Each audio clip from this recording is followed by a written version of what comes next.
for you just like my kids. Go and kill Muhammad. So he said to him, I'll do this, but don't tell anybody. Keep this between me and you. Then he poisoned the edge of the sword. They want to make sure when he hit the Prophet, if the head's not strong to end his life, the poison will go to his blood. And he came to Medina. He came to Yathrib. So who saw him? Umar. Allah sent Umar to him. So Umar saw him and said, هذا عدو الله عمير بن وهب والله ما جاء إلا لشر. Yeah, this is Umayr ibn Wahb, the enemy of Allah. He's not here except for something evil. So he started to capture him and brought him to the Prophet ﷺ and told him, oh, Ya Rasulullah, O Messenger of Allah, this is Umayr ibn Wahb, the enemy of Allah. Wallahi, he is not here except for something evil. So the Prophet told him, come. Ya Umayr, why you are here? Tell us. So he said to the Prophet ﷺ, my son, Wahb ibn Umayr ibn Wahb, is captive. You captured my son in the battlefield, and I came to negotiate with you to release him. So the Prophet said, say the truth. Sdukni. Say the truth, you're not telling the truth. So he told him, no, nothing except what I said. So the Prophet ﷺ told him, no, you were sitting beside the wall of the Kaaba with Safwan ibn Umayyah, and he said, you said if it's not for a debt that I owe people and I'm not able to pay, and my kids that I want to raise, I will go to kill Muhammad. So Safwan ibn Umayyah told you to worry about your debt I paid, and don't worry about your kids, I will raise them with my kids, and you came to kill me, but Allah will protect me from you. So the man got confused. How he got to know about this? It happened only a few days ago, and only between me and Safwan, and no one was there. No way for him to know except that Allah subhanahu wa ta'ala revealed it to him. So Umayr ibn Wahb became Muslim. He said, Ashhadu an la ilaha illallah anna Muhammad Rasulullah. Now I want every and each one of us to put himself in the shoes of the Prophet. If you have somebody traveled from city to city to kill you, and now you captured him, and he's telling you, I became Muslim, do you think you will believe him? You will say, no, he's saying I'm Muslim just to protect himself, right? To flee. And you will show revenge, you will retaliate, right? But subhanallah, the Prophet didn't do that. He said, خُذُوا أَخَاكُمْ عَلِّمُوهُ دِينًا. Take your brother, teach him his religion. Teach him how to make wudu, how to pray. Teach him Islam. And he let go, sallallahu alayhi wa sallam. Even when he's angry, alayhi wasallam. Even when he is about to be killed and his life at risk, sallallahu alayhi wa sallam. He's, as Allah subhanahu wa ta'ala described him in the Quran, وَإِنَّكَ لَعَلَى خُلُقٍ عَظِيمٍ. Yani you are a man of a good moral character, great moral character, sallallahu alayhi wa sallam. So Allah subhanahu wa ta'ala said in the Quran, إِنَّ الدِّينَ عِنْدَ اللَّهِ الْإِسْلَامِ. Indeed, the religion in the sight of Allah is just Islam. To submit to Allah's will in your life, right? There is a hadith, and this hadith is reported in Sahih Bukhari and narrated by Tariq ibn Shihab. He said that a Jewish man came to Umar radiallahu anhu and told him that you have verse revealed in Islam. If this verse was revealed to us, the children of Israel, we will make this day a holiday. The day that Allah subhanahu wa ta'ala revealed the verse, we will make it holiday. اليوم أكملت لكم دينكم وأتممت عليكم نعمتي ورضيت لكم الإسلام دين. So the meaning of the verse that today أكملت لكم دينكم, it means I completed the religion for you, your religion to you. Right? Allah completed the religion. He gave us a complete message, a complete guidance for us to succeed in dunya and akhirah. Then he said وأتممت عليكم نعمتي, يعني perfected my favor upon you. وَرَضِيتُ لَكُمُ الْإِسْلَامَ دِينَ. يعني Allah is pleased to make our religion is Islam, to submission to His will subhanahu wa ta'ala. So Umar radiallahu anhu said, by Allah, I remember which day this verse was revealed. This verse was revealed in Yawm al-Nahr, in Yawm Arafah. In Yawm Arafah, Yawm al-Jumu'ah. He said it was Friday, the day of Arafah. And Allah subhanahu wa ta'ala revealed this verse. So if we knew that Allah subhanahu wa ta'ala completed the religion for us, so we don't need to find guidance outside the religion. We don't need to mix the religion with something else to complete the deen. The deen is completed, right? We should not perfect our deen. We don't need reformation. We don't need that. The deen is okay the way it is revealed, right? So we don't need to add and delete and edit and some people to be philosophers and to try to twist words and to twist verses and hadith to make it fit the way of life in this country. We can live in this country by our way of life. We can bring our way of life to this country. And this is the point. To live here and to bring Islam here. Right? Islam is not like a coat. You take it off in JFK and to put it back when you go into India or Pakistan or Egypt or Saudi Arabia for Hajj and Umrah. No, keep the coat. Be as Muslim wherever you are and be proud of your Islam. But what we are doing now is exactly what Prophet Muhammad said, sallallahu alaihi wasallam. There is a hadith and you will find it in Sahih Bukhari and Muslim. I'm saying the reference for you to go and check it. The Prophet ﷺ said in hadith in Sahih Bukhari and Muslim, narrated by Abu Sa'id al-Khudri radiyallahu anhu, he said, لَتَتَّبِعُنَّ سَنَنَ مَنْ كَانَ قَبْلَكُمْ شِبْرًا بِشِبْرٍ وذراعا بذراع حتى أنهم إذا دخلوا جحر ضب لدخلتم. The Prophet ﷺ, this hadith is talking about future generations, not his generation. The best Muslims, the generation of the Prophet ﷺ. The generation of the Prophet ﷺ are the best Muslims. He said, خير الناس قرني. The best Muslims, the people of my era, the people of my generation. He said, ثم الذين يلونهم. Then the next one. Then the next one. But he said, in the future, you will see the Muslims following the footsteps of other nations. They're not going to follow the footsteps of Muhammad ﷺ. They will not follow the footsteps of the companions, the students of Muhammad ﷺ. No, they will follow the footsteps of other nations. They will imitate other nations. He said ﷺ, foot by foot, arm by arm, inch by inch, you will follow them even if they will enter a hole of a lizard.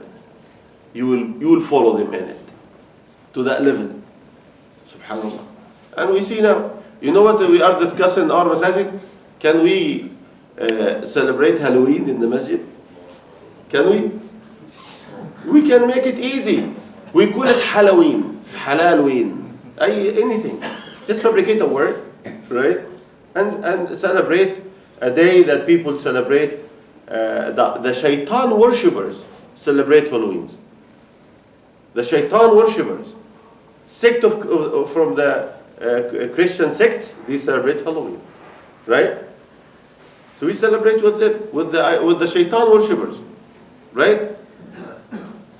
So we practice other religions, and we are about to start the season of holidays, and you will find people talking to us about celebrating the birthday of Allah, right?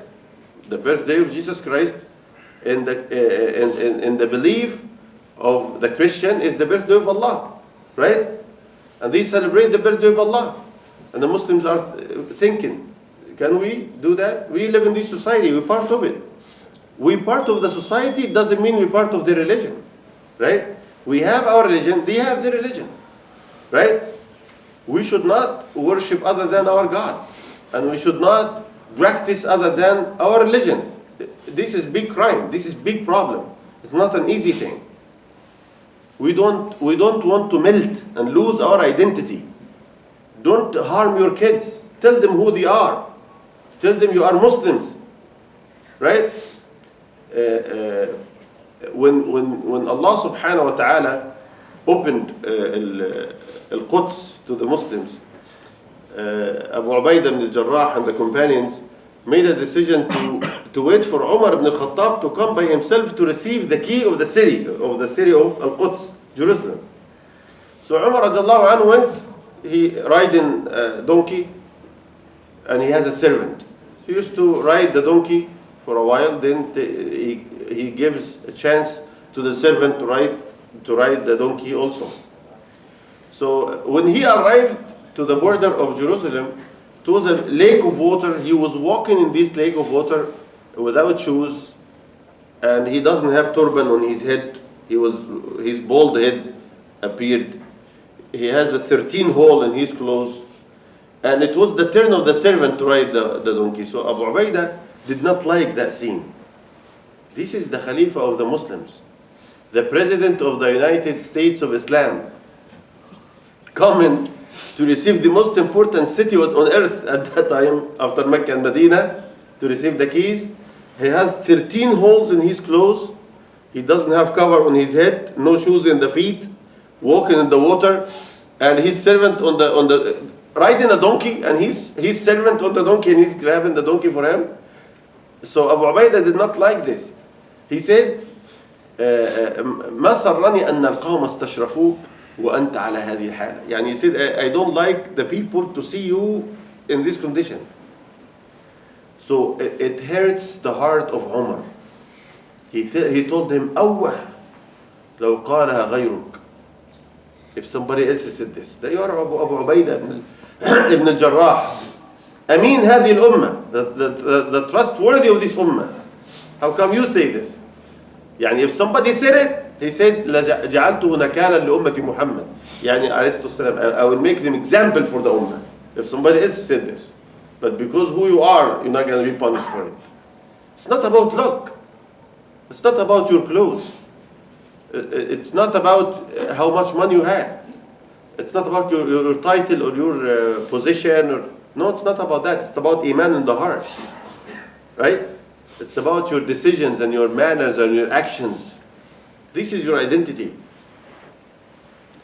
So also when Rostam, one of the leaders of the Persian, sent to Sa'd ibn Abi Waqqas, told him to send a messenger to negotiate with him.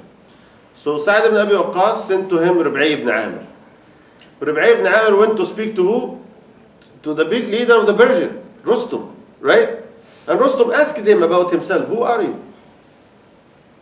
Introduce yourself, because he saw a person, he heard about Muslims, so he thought that the Muslims are now very rich people, their leaders wearing gold, and they are very rich people and musculars. And he saw a very normal human being coming with very cheap clothes. So he told them, who are you? Man antum?